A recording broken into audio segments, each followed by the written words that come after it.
Assalamualaikum warahmatullahi wabarakatuh. Saya Riza Aprilisa dari Prodi Ilmu Hukum. Di sini saya akan membahas pelajaran dari sejarah Pancasila bagi generasi muda. Sejarah kelahiran Pancasila. Sejarah lahir Pancasila dimulai dari titik pijak dibentuknya BPUPK pada tanggal 29 April 1945 yang diketuai oleh Dr. KRT Rajiman Widioningrat, Ketua Muda Ichibangese Yoshio, dan Suroso merangkap ketua.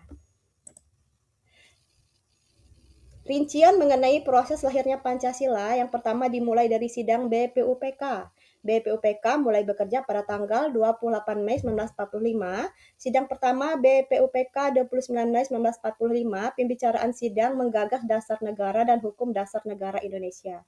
Sidang pertama pada tanggal 29 Mei 1945 sampai dengan 1 Juni 1945, pembahasan tentang konsep negara, masyarakat, pemerintah, serta hal-hal yang berkaitan dengan posisi bangsa Indonesia terkait dengan bangsa lain serta arah bangsa Indonesia untuk merdeka.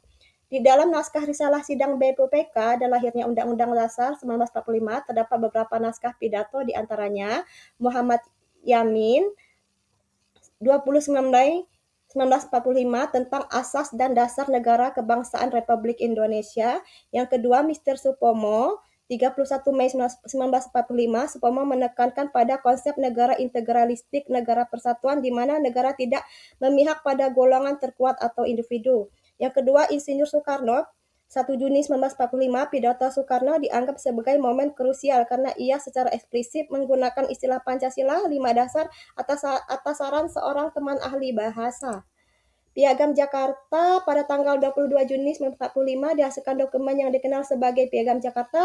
Perbedaan mencolok pada fase ini terletak pada sila pertama yang berbunyi ketuhanan dengan kewajiban menjalankan syariat Islam bagi pemeluk-pemeluknya. PPKI, Panitia Persiapan Kemerdekaan Indonesia atau dalam bahasa Jepang disebut Dukuristu Junbi Inkai, memiliki peran yang sangat krusial karena badan inilah yang melegitimasi berdirinya negara Indonesia secara hukum dan konstitusional tepat sehari setelah proklamasi.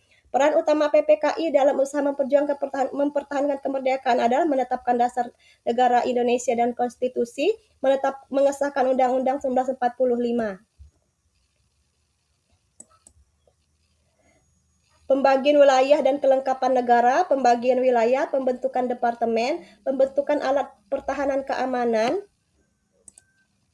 Pancasila dalam berbagai konstitusi. Nilai-nilai Pancasila diadaptasi dan diimplementasikan dalam berbagai konstitusi. Rumusan Pancasila dalam Undang-Undang 1945 tercantum dalam pembukaan Undang-Undang 1945. Rumusan Pancasila dalam konstitusi RIS yang termuat dalam Mukadimah.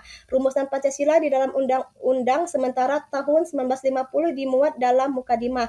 Rumusan Pancasila pasca Dekret Presiden tercantum dalam pembukaan preambul Undang-Undang Dasar Republik Indonesia tahun 1945. Rumusan Pancasila pasca perubahan Undang-Undang 1945 tercantum dalam pembukaan sebagaimana tercantum dalam pembukaan Undang-Undang Dasar 1945 pasca Dekret Presiden 4 Juni 1959. Rumusan Pancasila. Rumusan Pancasila pertama kali terdapat dalam naskah Piagam Jakarta oleh Panitia 9 22 Juni 1945. Proses rumusan dasar negara Pancasila pada sidang PPKI 14 Agustus 1945 telah menghasilkan dan mengesahkan Undang-Undang Dasar Negara Republik Indonesia beserta pembukaan Undang-Undang Dasar Republik Indonesia dengan cara merubah Piagam Jakarta atau Rancangan Mukadimah Hukum Dasar dan Rancangan Hukum Dasar. Rumusan sila-sila Pancasila dalam pembukaan Undang-Undang 1945 sebagai berikut: Ketuhanan yang Maha Esa, kemanusiaan adil dan beradab, persatuan Indonesia, kerakyatan yang dipimpin oleh hikmat kebijaksanaan dalam permusyawaratan perwakilan, keadilan sosial bagi seluruh rakyat Indonesia.